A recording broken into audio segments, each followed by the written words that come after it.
Nung tayo'y nagpupuri, Lord, pwede na kami umuwi.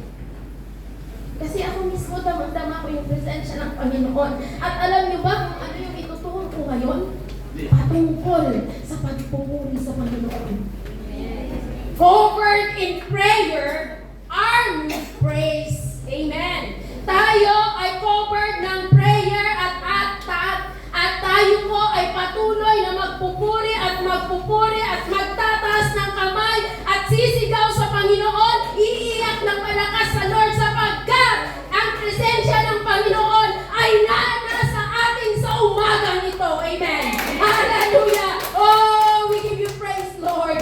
We give you glory, Lord God. Thank you, dear Heavenly Father, for your wonderful presence this morning, Lord. Damang-dama po namin, Panginoon, simula pa lang po, Diyos. Ipinakita mo po sa amin kung gaano mo po kami kamahal. Ipinakita mo po sa amin, Panginoon, kung gaano mo kami ka-espesyal sa inyong harapan. Magmula nang ipako ka sa krus ng Kalbaryo na minsan pinaalala mo sa umagang ito sa amin. Panginoong Jesus, sa umagang ito, kami po'y mag-aaral ng iyong salita. Itago mo po ang iyong lingkod sa likuran mo at ikaw ang makita. Ikaw ang mapapurihan. Ikaw ang maitaas. At habang lahat ng mamumutawi sa aking labi ay maging bukal ng daluyan at pagpapala. Lord, I entrust to you ang salita na may babahagi sa iyo, Panginoon. Gawin mong magrema sa aming buhay. Upang sa ganon, O Diyos, lalabas po kami sa lugar na ito na punong-puno ng pagpapala. Thank you, Father God. Their Holy Spirit, move in this place. Hug us, Lord Jesus. Patuloy, Panginoon, na yakapin mo ang bawat isa po sa amin. Lalabas po kami sa lugar na ito. Nakasama ka namin sa buhay namin. Hindi po namin nahayaan na hindi po kami mapuno sa araw na ito, sa oras na ito, Lord God. Bago lumabas ng panambahang ito, Lord. Salamat po, Diyos. Purihin ka, dakilain ka, sambahin ang mahalan mo. In Jesus' name we pray. Amen.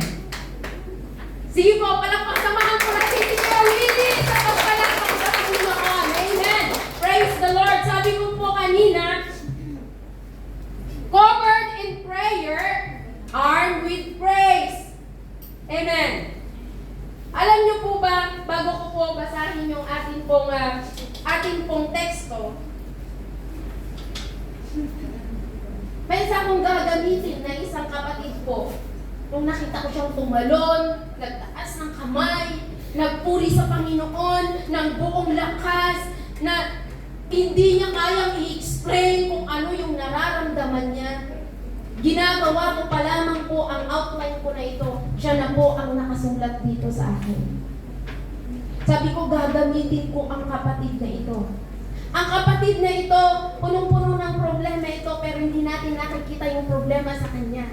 Lumalabas siya para mag-evangelize, para mangalap ng kaluluwa at ipunta sa church, para makakilala, para maramdaman kung ano yung pakiramdam na nasa presensya ng Panginoon. Pero alam niyo ba, mga kapatid, na ang kapatid na ito, na sabi ko may problema siya, ano yung problema niya? Yung anak niya suffering in skin cancer. If I'm not mistaken. Nagsasuffer po siya ng cancer, pero itong kapatid na ito, alam niyo, I'm blessed talaga, nabibless ako. Nung nakita ko siya kanina, tumatalon, Lord, pumatak yung luha ko, Lord! Supposed to be, walang rason para magpuri po sana siya. For how many years na ilang taon na nagsasuffer yung anak niya. Pero hindi niya tinignan yung problema na yon. Hindi niya tinignan yung sakit ng anak niya yon. Ang ginawa po niya, tinitignan niya ang Panginoon kung anong magagawa ng Lord sa problema niya. Amen. Yun po yung topic ko. Sabi ko, kahit hindi na nga ako magsalita nakikita na sa loob ng church ang ituturo ko. Pero nais ng Lord na ipaalala ko sa atin. Lalo na nung nag-jump siya, ang taas ng jump niya. Kaya nung sabi ko, nung nakita ko ang taas ng talon niya, Lord, wala, napakadaming rason para maipagpasalamat kami. Walang rason para hindi kami magpasalamat. Sa araw-araw na ginawa ng Diyos, maraming dahilan para magpasalamat tayo. Yung kapatid na yan, every time na lalapitan kayo, may ngiti sa labi at galing sa puso. Hindi mo ramdam na yung kapatid pala na yan, ang laki ng kabigatan niya. Bakit? Inaaliw siya ng Lord. Nakikita yung Diyos sa kanya. Sabi ng Lord, yung pangako ng Lord yung sabi nga sa devotion natin kanina, I will never leave you nor forsake you. Yun ang hinahawakan ng kapatid natin yan. Kung bakit siya malakas na nagpupuri sa Lord, kung bakit yung kapatid po natin na yan, patuloy na naglilingkod sa Lord, patuloy na nagdadala ng kaluluwa sa loob ng church, dahil alam niya na kahit man hindi ibigay ng Lord yung hinihiling niya, meron siyang kapayapaan. Amen. Covered in prayer are with Christ. If you are covered in prayer, automatically, lagi kang nagpupuri sa Panginoon. Kaya sabi po natin, pag tayo po ay pupunta ng church, pag tayo po ay dadalo ng gawain, maaga pa lang pumunta na po tayo. Bakit? Bakit kailangang maaga pa lang pumunta na tayo sa church? Sapagkat ang pagpupuri ay napakahalaga na tayo ay makapagtaas. I didn't mean na kailangan kong pumunta sa church para makita akong magtaas ng kamay. No! Ang kailangan natin, hindi para sa atin yung benefits na matatanggap natin kung tayo ay magpupuri sa Diyos. Bagkos, pinapanalo natin ang Diyos na nasa sa atin sapagkat habang tayo ay nagpupuri sa Panginoon, nakasama ng musician natin, habang nagtataas tayo ng kamay, habang tumatalon tayo sa pagpupuri, habang isinisigaw natin ang kabutihan ng Panginoon, ang kaaway nawawala sa buhay natin, ino-occupy ng Lord ang lahat ng puso mo. Amen! Hallelujah! To God be the glory. I'm so blessed with our musician. Why? Look at their age. I'm so sorry mga tatay, mga kuya. Nakagamitin ko kayo. Look at their age. Habang naglalakad po sila, nagtuturuan sila kung sinong matatanda sa kanila. Sorry for the word. Habang naglalakad sila, ang puso nila, alam nyo, maagang isinisend ng song leader doon sa GC po yung kakantahin. Ang mga musician po natin, hindi po yan nagpapatumpik-tumpik. Ang ginagawa po nila, si Kuya Eddie at saka si JM, pagdating ni Kuya Eddie, pag galing trabaho, galing ng school si JM, tinuturuan ni Kuya Eddie yung anak niya kung paano tipahin yung pong kakantahin. Tingnan po natin yung preparation na ginagawa po nila. Kilala niyo si Kuya Eddie? Pag hindi makuha ni JM, nako Kuya Eddie, natawa si JM. Amen. Pag hindi makuha ni JM, alam niyo na, ang kasunod. But to God be the glory. Amen. Yung JM na bata noon, JM na ngayon, na tumitipa ng gitara. Amen. Praise the Lord. Hallelujah. Sabi po niya sa James chapter 5, verse 13, sabi po niya, are any of you suffering hardship? Amen. You should pray. Ang iba pa sa inyo ay nagsasuffer ng kahirapan, manalangin ka. Ang iba pa sa inyo ay masaya. Sabi po niya, magpuri ka sa Panginoon. Amen. Yun po ang sabi niya sa text po natin. Kung ang iba ay nagsasuffer o nagbabata or dumadaan sa kahirapan or hardship, sabi po natin, manalangin ka. Pag ikaw naman ay masayang-masaya dahil may ginawa ang Diyos sa'yo, magpuri ka, huwag mong itago. Amen. Ni Madam doon, sabi niya, dito po sa Tagalog sa James 5:13, may nahihirapan ba ang sinuman sa inyo? Manalangin siya. Nagagalak ba ang sinuman? Umawit siya ng papuri sa Diyos. Diba? Napakaganda yung sabi po niya, pag nahihirapan ka, manalangin ka. Pag ikaw ay nagagalak, magpuri ka. Hindi yung pag sinagot ka ng Lord sa panalangin mo, wala ka sa church, nasaan ka? Nasa barkada mo, anong ginagawa mo? Andyan na kung ano-ano ang nangyayari pag ikaw ay wala sa presensya ng Diyos. Amen. Covered in prayer, armed with praise. Anong pangako ng Lord sa atin? Diba, sabi ni Pastor Vivian kanina umaga sa devotion natin, ang pangako ng Diyos ay totoo at tapat. Hindi napapako yan. Pero ang pangako ng tao, pag pinangakuhan ka ngayon, bukas hindi na. Amen. Napapako daw, sabi ni Che. Pinangakuhan ka ba, Che? Amen. Amen. Praise the Lord. Tama po yan. Pag pinangako ng Diyos na pagpapalain ka niya, pagagalingin ka niya sa sakit karamdaman at ibibless ang pamilya mo, kapatid, hawakan mo yung pangako na yan at habang hinahawakan mo yan, magpuri ka sa Panginoon. Huwag kang tumigil sa pagpupuri nang hindi mo nakakanta yung hinihiling mo. At pagdating ng araw, sasabihin mo, Lord, matagal man yung panahon na inabot ng panalangin ko, sinagot mo. Amen? Praise the Lord! Nahirapan ka, manalangin ka, nagagalak ka, amen, magpuri ka. Ano po yung sabi pa po niya sa Philippians chapter 4, verse 6 to 7? Amen. Be anxious for nothing. Anong sabi po niya? Huwag mong isipin. Huwag mong isipin yan. Huwag kang mag-worry. Huwag mong isipin. Huwag kang mangamba. We need to pray in every situation that we have.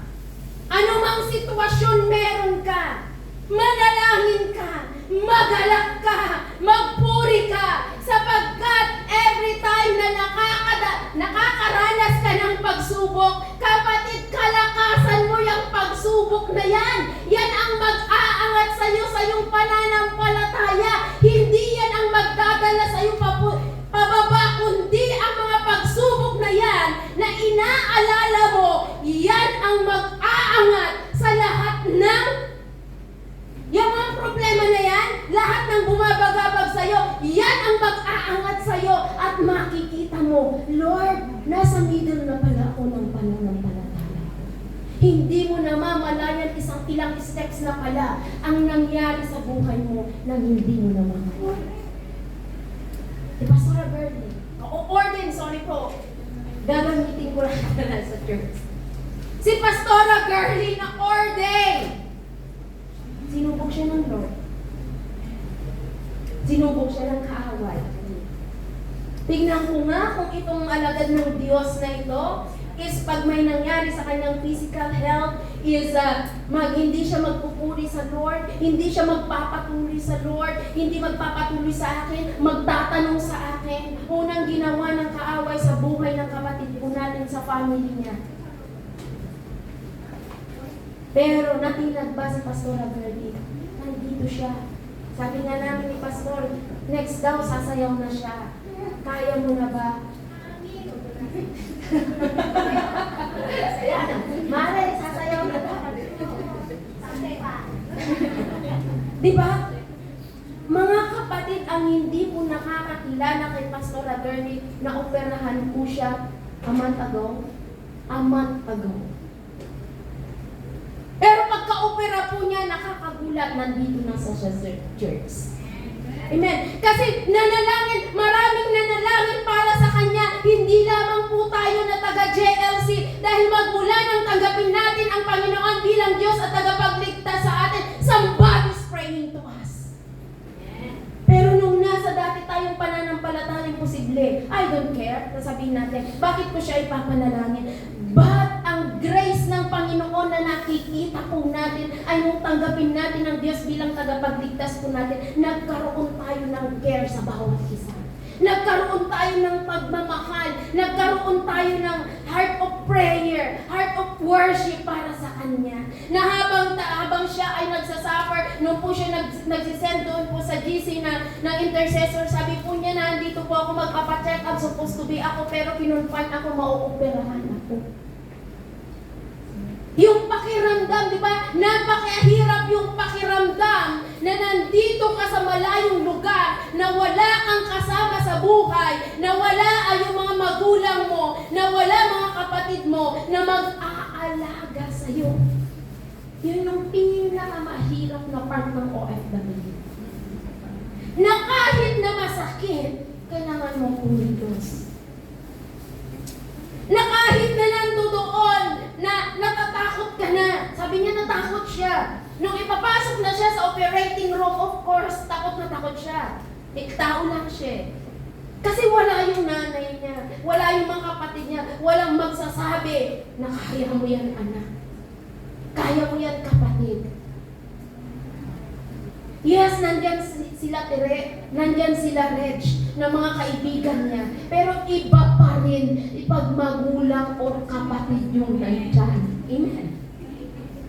Yung pakiramdam mo, pero nung ginawa ni Pastor Girlie, nagpuri siya sa Lord, kaka-opera pa lamang nakakapag-send na siya ng text doon, text messages po sa intercessors. Okay na po ako, naoperahan na po ako, kailangan ko na pong tumayo, kailangan ko nang mag-exercise. Alam niyo kung anong grace ng Lord doon? Nanalangin siya, nagpuri siya sa Lord. Iyon ang sekreto, kapatid, kung paano tayo maging matagumpay. We are covered in prayer and armed with praise. Hindi yung pupunta lamang tayo sa church to meet our friends. Hindi yung pupunta tayo sa church, saka na ako pupunta, magpa-practice pa sila.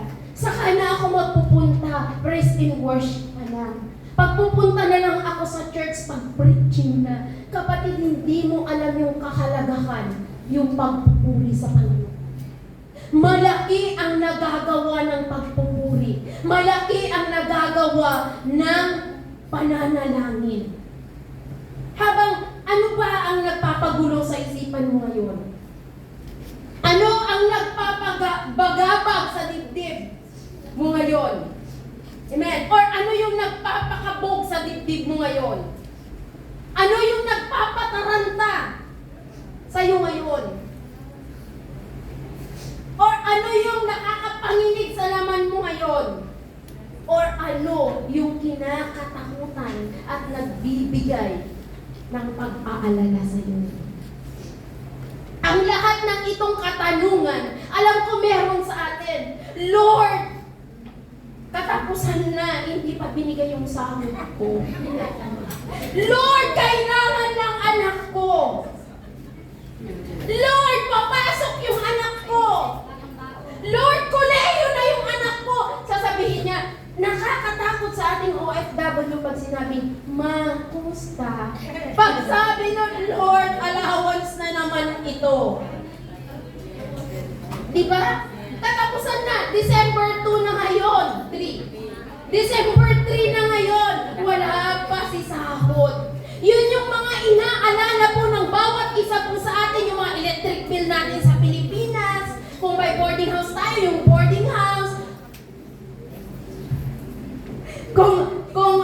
Sorry po. Bakit po nakabalot si Tatay Boy ng kumot? Oh, okay.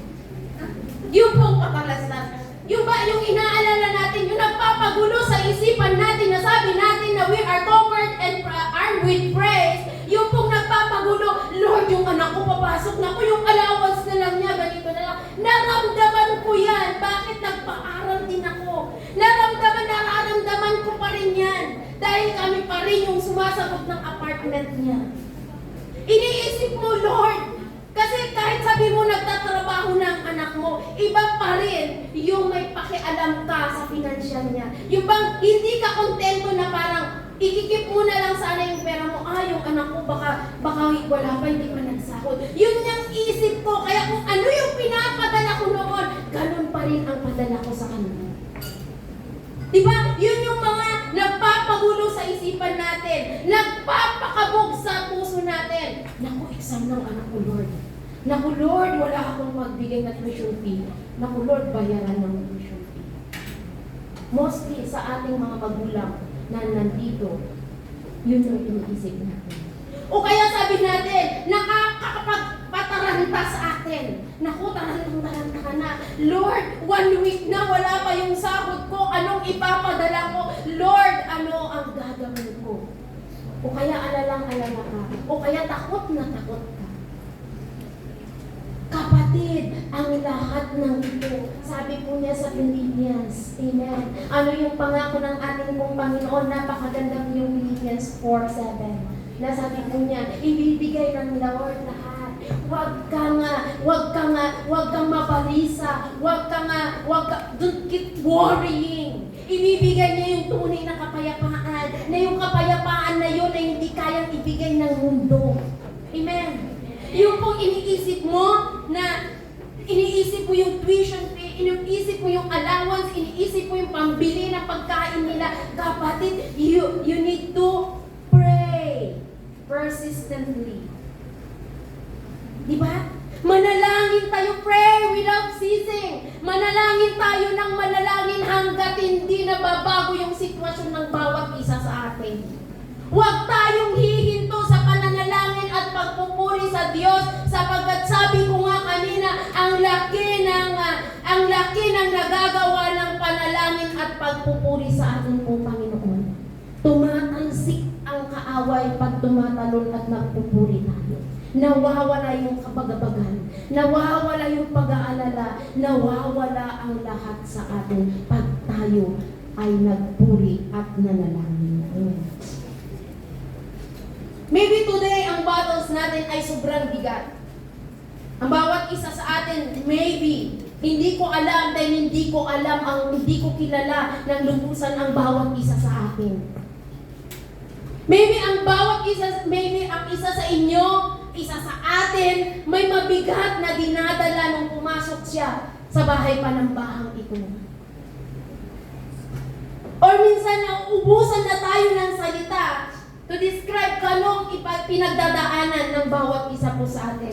Parang wala na tayong masabi sa dami ng ating iniisip or sa dami ng ating pinoproblema. Kapatid, sabi nga po niya sa Psalms 34 verse 4, ang aking dalangin, dininig ng Diyos. Inalis niya sa akin ang lahat, amen, ng takot. Tignan po natin ito na, sabi niya sa Psalms 34 verse 4, dininig, ang aking dalangin, dininig ng Diyos, inalis sa akin ang takot. Amen. Every time na tayo ay nakakaramdam ng kahit ano paman.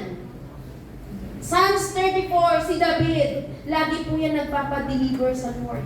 Lord, nagpipray po siya lagi, Lord, aking dalangin iyong tingin. Yan sabi ng Lord. Takot na takot siya sa anumang mangyari. Pero anong ginagawa ng Lord sa kanya? Dinidinig ng Lord yung kanyang panalangin. Lagi pong tinatanggal yung takot ni David. Maalala ko po, allow me to use this example. Diba? Si Pastor Jess. Alam nyo, nabibless talaga ako. Bakit kanyo? By faith sila. By faith. Imagine yung dala nilang pera papuntang Hong Kong. Ako po, hindi naman po sa pagmamalaki, hindi ako aalis ng bahay nang walang laman yung pera. Sinong aalis ng bahay na pag may pupuntahan ka, walang laman yung pera mo? Imposible na aalis ka na walang laman, di ba? Pero sila yung mga lingkod ng Diyos, sila yung mga missionary ng Diyos, ang hinawakan nila ang pangako ng Diyos sapagkat ang pangako ng Diyos ay hindi napapako, hinawakan nila. Pumunta sila ng Hong Kong. Naghahanap si Sister Marlene ng matitirahan nila, wala silang matirahan. But praise the Lord, pumunta sila dito sa church. Dito sila tumira. Pagbaba pa lamang nila ng eroplano, dininig na ng Lord ng kanilang panalangin. Hindi sila nagkulang nung sila'y naririto sa Hong Kong. Anong ginawa nila? Sila'y nanalangin, nagpasalamat, nagpuri, at itinaas ang ngalan ng Diyos. At habang po sila'y nagpupuri, nananalangin, na itinataas ang Panginoon, hindi lamang hanggang dito sa Hong Kong sila pinagpala, maging pagdating po nila ng Macau, pinagpala pa rin po sila. Bakit? Dala-dala nila yung pagpapala galing dito. Ayan. Ang sabi nga po nila, sa lahat ng tumulong, I know, hindi man nakapagbigay ang iba sa atin financially or whatsoever, pero napakalaki yung contribution natin, ipanalangin sila. Amen. Praise the Lord. Tingnan po natin yung pananampalataya po nila doon. Kung makakausap po ninyo si Pastor Jess, laging tuloy yung luha.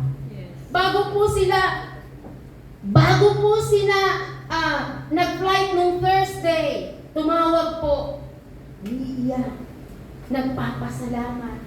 Nung Tuesday, si Pastora Marilyn, teacher po siya, nagpapasalamat po sila. Mga kapatid at minamahal ko sa JLC Church, napakalaki ng ginawa ng pagpupuri, ng pananalangin ng bawat isa sa mga misyonari na kinupok ng JLC Church. Amen.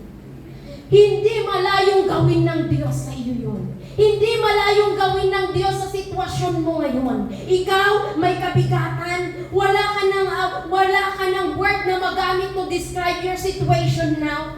Hindi mo na kaya, na sinasabi mo, hindi mo na nga kaya, ayaw mo pang bitawan. Bigat na bigat ka na nga, ayaw mo pang bitawan. Hindi ka na nga makausad, sabi nga ng anak niya, lakaran mo.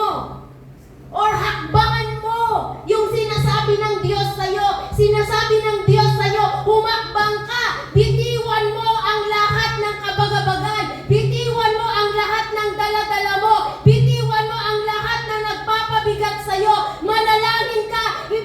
Ipuri mo sa Panginoon. Magpuri ka sa Panginoon. Lord, naniniwala ako na ang lahat ng ito ay may hangganan sapagkat ikaw ay makapangyarihang Diyos. Hallelujah! To God be the glory. Diba? Makapangyarihan ng Diyos. Sabi ko nga, kung ikaw ay may pinapasan ngayon, hindi ikaw ang may pasan dyan, kapatid. Kasama mo ang Diyos. Hindi ka pinunta ng Diyos dito sa Hong Kong to suffer. Hindi ka dinala ng Diyos dito sa Hong Kong para mag-suffer lang. Hindi ka dinala ng Diyos sa amo mo para pahirapan lang.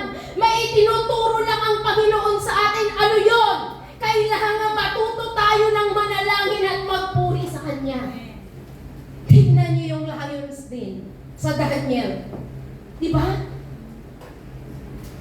Nandoon si Daniel. May leon doon. Pag may leon, anong mararamdaman mo, kapatid? Matatakot ka. Lord, kakagatin ako nito. Uubusin ka. Buto na lang ang maiiwan. Langgam na nga lang pag kinagat ka at nagkanana, ay, ang sakit ng kamay ko. Masakit. Diba? Ang dami na nating sinasabi na sakit, makirot sa mga katawan natin pag nakagat tayo ng langgam at nagkanana. How much more yung mga lingkod ng Diyos na masigit pa yung dinanas nila. Si Daniel, anong ginawa niya? Siya ay nanalangin at nagpuri. At habang siya ay nanalangin at nagpupuri sa Diyos, anong ginawa ng Panginoon? Yung leon, pinatahimik niya. Amen! Kayang-kaya ng Lord sa buhay mo. Kung may leon man na umaatungal sa buhay mo ngayon, kapatid, manalangin ka, magpuri ka sa Diyos, isigaw mo ng napakalakas, iiyak mo sa Lord, at habang ikaw ay nagpupuri, ang leon ng buhay mo ay tatahimik. Amen. Si Amo yun. Tatahimik. Mananahimik.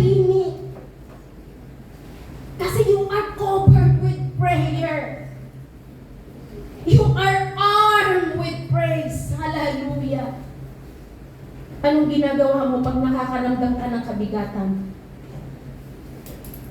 Yung alam mo na wala ka ng matatakbuhan. Hindi ba't nananalangin ka, sasabihin mo sa Lord, Lord, napakabigat ng dinadala ko. Lord, parang hindi ko na kaya. Hindi ba't ganun yung attitude natin? Kapatid, panatiliin natin yan. Di ba, sabi pa po niya, hanapin mo ang Lord. Pag ikaw ay nabibigatan, kung saan ka nag-stop, kung ikaw ay nanlulupay-pay, nanlalamig sa Lord, kung saan ka huminto, hanapin mo ang Diyos doon, balikan mo, at sabihin mo, Panginoon, natatakot ako sa anumang mangyari sa buhay ko kung wala ka nakasama ko. Nalulupay-pay ka dahil sa mga bagay-bagay dito sa mundo. Nalulupay-pay ka dahil sa mga problema mo. Nalulupay-pay ka dahil yung family problem mo. Kapatid, hakbangan mo yan. At habang umahakbang ka, hanapin mo ang Lord. Alam niyo yung takot ni Abraham? Na nung sinabi ng Lord sa Genesis sa kanya, sa Genesis chapter 12, sabi niya, gagawin kitang ama ng buong nasyon. Natakot okay, sabi ni Abraham. Pero doon sa Genesis chapter 15, 1-2, sabi po niya, natakot siya. Bakit? Genesis 12, sinabi niya, magiging father of nations siya. Doon sa Genesis 15, 12, 13, 14, 15. Ilang chapter na, Lord, natatakot ako hanggang ngayon, wala pa rin akong anak. Kasi ang alam ni Abraham, literal na magiging ama siya ng buong nasyon sa pamamagitan ng kanyang mga magiging anak. Takot na takot siya. Pero ano pangako ng Lord? Ginanap ng Lord ang pagiging ama ng buong nasyon ni Abraham. Amen. Praise the Lord. Kung pinangako ng Lord sa iyo, ibibigay niya. Si Elijah, di ba? Si Elijah, nakaranas sila ng worry, nakaranas sila ng takot, nakaranas sila ng pag-aalinlangan, pag-alala. Si Elijah, nakita niya kung gaano isa siya sa pinakadakilang propeta ng ating pong Panginoon. Nakita niya kung paano yung mga himalang ginawa ng Diyos sa kanya. Pero dumating sa punto ng kanyang buhay, natatakot siya at nag-alala. Pero anong ginawa ng Diyos? Para maibsan yung takot niya.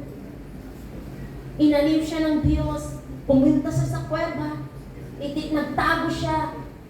Diba? Nagugutom siya. Anong ginawa ng Lord? Nagpadala ng uwak, maghatid ng kanyang pagkain. Tignan po natin yung ginagawa ng Lord sa atin. Ganon, kayang-kayang gawin ng Lord sa buhay mo at sa buhay ko. Yung pong ating pong nararanasan ngayon. Kaya-kaya ng Lord. Bakit? Habang hinahanap mo ang Panginoon, gusto niyang maging Diyos sa buhay mo at sa buhay ko. Minsan kasi, ang problema po sa atin, yung ginawa na ng Diyos, gusto pa nating gawin. Yung tinapos na ng Diyos, gusto pa rin nating tapusin. Kapatid kong minamahal, tinapos na ng Lord lahat yan. Ang gawin mo na lamang, Lord, magpasalamat sa Panginoon sa pamamagitan ng panalangin, magpuri sa pamamagitan ng pag-awit sa Kanya. Magtaas ng kamay, yung the best na pagtaas ng kamay, yung the best na pagsigaw, yung the best kung nakakaramdam ka na you are so blessed. Huwag mong hayaan na, huwag mong isipin yung katabi mo pag pinuspos ka ng banal na espiritu at naiiyak ka sa pagpupuri sa Kanya. Huwag mong isipin yung katabi mo. Isipin mo yung Diyos na nagpala sa iyo. Amen. Noong magulo pa ang buhay mo at wala ka pa sa Lord, hinanap ka na ng Diyos, kapatid. Hindi ikaw ang naghanap sa Lord. Alam mo, yung mga first timer ngayon, na yung mga in-invite kayo, hinanap ka ng Lord, ginamit lang si kapatid para madala ka dito. Matagal ka na hinanap ng Lord. Hinihintay lang niya na ikaw ang magpusang pumasok sa bahay panambahang ito at maramdaman mo yung presensya niya. You are armed with praise. You are covered with prayer. Diba? Sino naman tayo para hanapin ng Lord? Sino naman tayo para pagbigyan ukulan at ng pansin ng Panginoon? Ikaw ay inukit ng Panginoon. Ako ay inukit ng Panginoon. Dinumihan niya ang kamay niya para mapurmahan tayo. Yun ang isipin ng bawat isa sa atin. Tayo yung pinaka-precious na loob na nilalang ng Panginoon. Dahil bago ka pa lamang lalangin, inihanda na ng Lord yung lahat ng pangangailangan mo. Amen. Lahat bakit? Gaya ng ina. Pag manganganak na, noong unang kapanahonan, example ko na to, yung katsa, yung supot ng arena, di ba hindi pa uso yung bibili ka sa department store ng mga nagpapakagandang lampin, wala pang diaper noon. Si nanay natin, tumatahi-tahi sila ng kanilang lampin na gagamitin. Di ba? Inihahanda na yung kanilang gagamitin sa panganganak. At pag nanganak ka na, gagamitin yon. Amen. Ganun ang Panginoon. Hindi ka pa lamang nakuporm, hindi pa lamang siya nakakagawa ng tao, hindi pa lamang niya nakikreate si Adan at Eva. I-prepare na niya yung titirahan nila. Ganun tayo kamahal ng Diyos. Amen. At pag yung sa paghahanap, pag yung nagkakasakit tayo, di ba? Pag nagkakasakit tayo, kahit na malalaki na tayo, kahit na nandito tayo sa Hong Kong, pag nagkakasakit tayo, di ba, hinahanap-hanap natin yung pag-aalaga ni nanay. Kahit na may asawa na tayo, pag nagkasakit tayo, kahit yung asawa natin ay inaasikaso tayo, iba pa rin yung pag-aasikaso ni nanay. Di ba? Na kahit hindi ka pag nandyan si nanay, parang secured ka ba? Parang nandoon na kahit nandyan lang yung presence niya, na tinuturuan yung asawa mo na ganito ang gawin mo, ganito ang gawin mo, panatag yung loob mo. Diba ganun po yung hanapin natin yung alaga ni nanay. Hindi man masabi ng mga anak natin, hinahanap-hanap tayo ng ating mga anak, lalo na tayo na napakalayo sa kanila. Yung mga malalayo, yung pag may lagnat yung anak natin, di ba? Naapektuhan din tayo na nandito sa malayo, tawag tayo ng tawag. And then, pagkatapos, Lord, pagalingin mo na yung anak ko. Sinong tatawagan mo? Ang Diyos pa rin. Mananalangin ka pa rin. At pag nanalangin ka, at pag sinagot ng Lord, andun na yung kasunod, magpupuri ka sa Panginoon. Amen. Last week po, yung alaga ko, na-confine po siya. Madaling araw, ilagnat po siya Monday morning, Tuesday, naglalaro po kami. Ganyan. Bigla siya nag-chill. Habang nag-chill po siya, sabi ko, hawak ko po siya that time. Nag-chill po siya, ganon. Nung nag-chill po siya, sabi ko, i-confine na lang. Kasi nung tinignan po namin yung lagnat po niya, ang taas ng lagnat. Nung habang nandoon po siya, mag-isa po ako sa bahay. Nung ipinakita ko yung picture niya na naka-dextrose, tinatanggal po niya yung dextrose niya. Alam niyo po yung sabi po niya, na ako pa rin yung iniisip niya. Sabi niya, I want Cheche. Sabi po niya, na uwi na tayo kasi walang kasama si Cheche sa bahay. Baka natatakot siya. Alam niyo po ba yung pakiramdam ng ating Diyos Ama na every time na nakakaramdam ka ng sakit, every time na nagkakaroon ka ng problema, alam niya yan. Hindi siya bulag, hindi siya bingi para hindi niya makita yung nararamdaman mo. Amen. Bakit ko na-example yung bata na alaga ko? Kasi po, alam niya, alam nung bata na masakit yung nararamdaman niya. Alam nung bata na pagtutusukan siya ng karayong, masakit. Ganon din sa atin. Alam natin na every time madala-dala tayong problema, masakit, may kabigatan, masakit, mahirap buhatin. Alam ng Lord yan. Yung hikbi mo, yung iyak mo, every night na umiiyak ka, alam ng Lord yan. Na itinatago mo sa mga kapatiran, na umiiyak ka, you are pretending that you are good, you are pretending na okay ka lang, para lang hindi nila sabihin na you are low in spirit. Alam ng Lord yan, kapatid. Kaya, pag ikaw ay naguguluhan at naguguluhihanan, tumawag ka lang sa Kanya. Amen. Tumawag ka lang sa Kanya. Ang sabi po niya sa Psalms chapter 55 verse 22, cast all your cares on the Lord and He will sustain you. He never let the righteous be shaken. Di ba? Sabi po niya, cast all your cares on the Lord and He will sustain you. He never let the righteous suffer. Sino yung mga righteous na yun? Kayo yun. Ayaw ng Lord na mag-suffer tayo. Ayaw ng Lord na ma-shaken tayo. Ayaw ng Lord na tayo ay mabagabag, matumba, madapa, magulunghanan. Bagkos ang ginagawa niya, pinutungkat tayo. Amen. Alam niyo po ba, maalala niyo si King Jehoshaphat? Malapit na po tayo matapos. Alam niyo si King Jehoshaphat, sinong nakakaalam sa 2 Chronicles chapter 20, verse 3? Alam niyo, 3 bansa yung sumalakay sa kanila. Anong sabi ni King Jehoshaphat doon sa 2 Chronicles 20, verse 3? Sabi po niya, Jehoshaphat was terrified by the news and begged the Lord for guidance. Narinig niya yung news. Narinig niya yung balita. 3 bansa ang patuloy na kanilang makaka-face to face. Makakalaban. Pero anong ginawa ni King Jehoshaphat? Siya po ay nagmakaawa sa Lord. Lord, i-guide mo po kami. Lord, tulungan mo po kami. Diba? Anong ginawa ni Hari ni Jehoshaphat?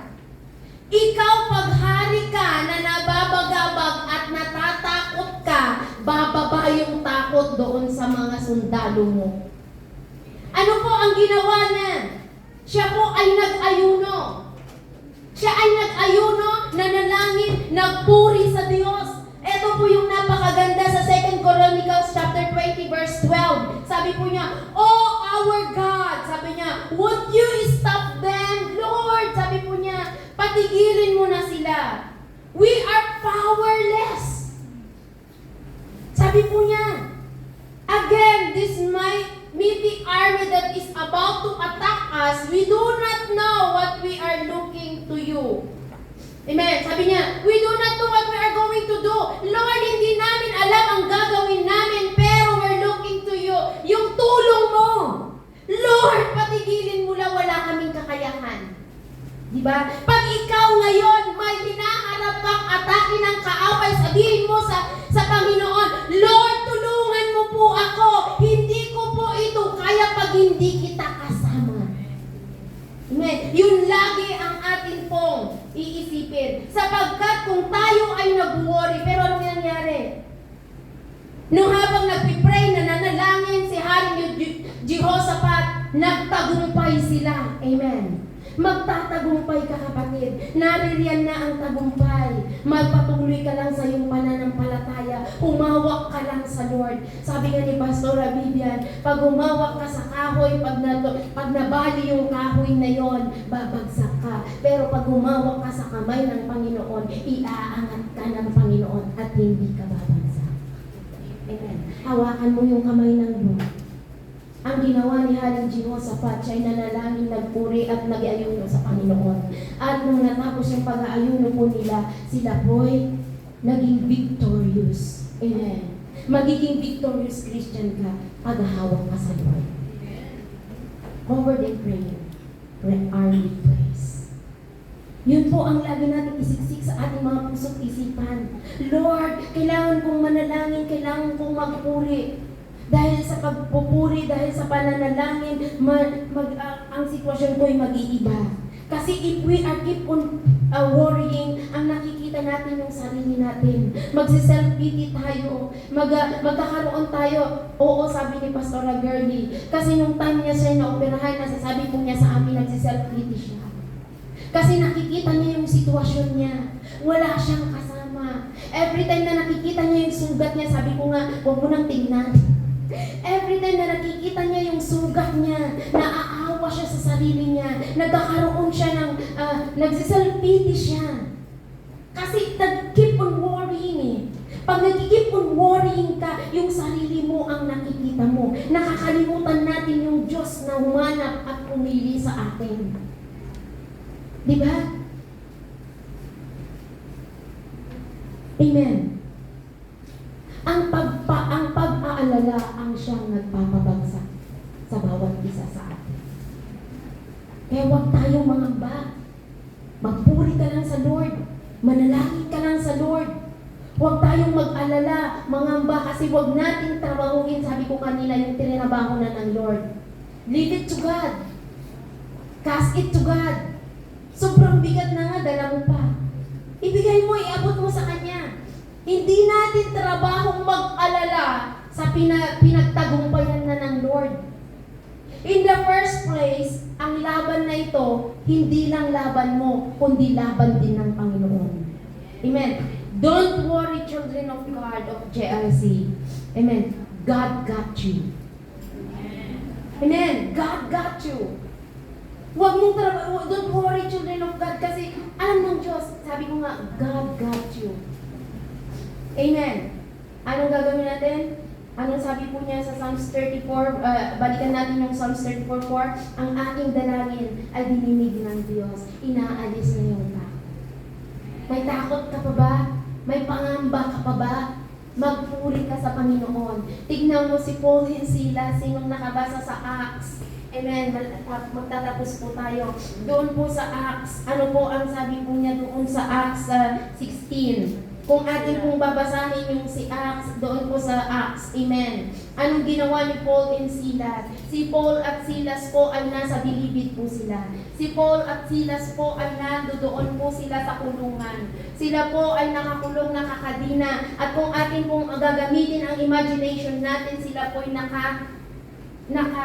hindi po sila makakilos. Ano pong ginawa ni Paul at Silas? Sila po ay nagpuri, nanalangin ng nanalangin. Pero sabi po niya doon sa kanyang salita, na sabi niya, in the middle of the night. Amen. Hindi ibig sabihin na doon lamang po sa kalagitnaan ng gabi na sila'y nagpuri. Simula pa lamang po nang sila ay pumasok doon sa kulungan, sila na po ay nagpuri, nanalangin, sumamba sa Panginoon, umawit sa Panginoon, na sabi nga po natin kung ating gagamitin ang imagination natin, kahit sintonado yan, nagpupuri po sila. Anong ginawa ng Lord sa middle of the night? Sila po ay nakalagan, sila po ay natanggal yung mga kadena, at ang pagpapala po doon, mga kapatid, hindi lamang sila yung pinagpala ng Diyos, kundi lahat ng nandoon sa kulungan nabigyan ng kalayaan. Hindi lang kalayaang literal, kundi kalayaang espiritual. Amen. Nakilala nila ang Panginoon,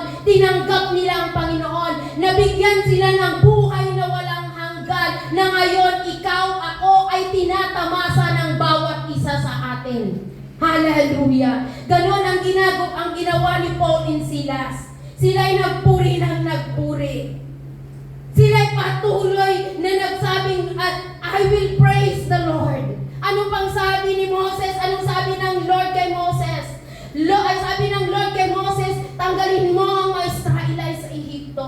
Pero anong sabi ni Moses? If your presence doesn't go with us, I will not leave this place. Sabi po niya, kung hindi mo kami sasamahan na lumabas sa bayang ito, hindi namin iiwan ng bayang ito. Amen. So kapatid kong minamahal, kung ikaw ngayon, iwan mo kung ano man ang pinapaiwan ng Lord. Dahil sabi ko nga kanina, kasama mo ang Diyos. I will never leave you nor forsake you. Sabi ng Panginoon, anong meron na dapat nating i-adapt kay Paul at Silas? Magpuri tayo ng magpuri, ng magpuri, ng magpuri. At in the middle of our circumstances, the Lord will give us the victory. Amen. Yung victory na yon, yung kapayapaan na yon, na hindi kayang ibigay dito sa mundo. Kapatid, sa umagang ito, kung meron kang kabagabagan,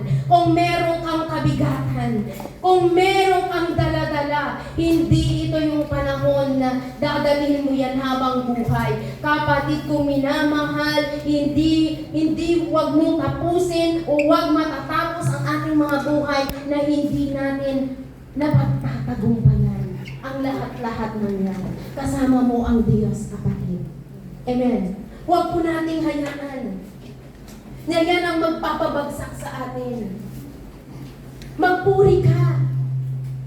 Sabi ko nga kanina, pag ikaw ay nakakaramdam, amen, pag ikaw ay nakakaramdam ng kabigatan, yung awitin kanina,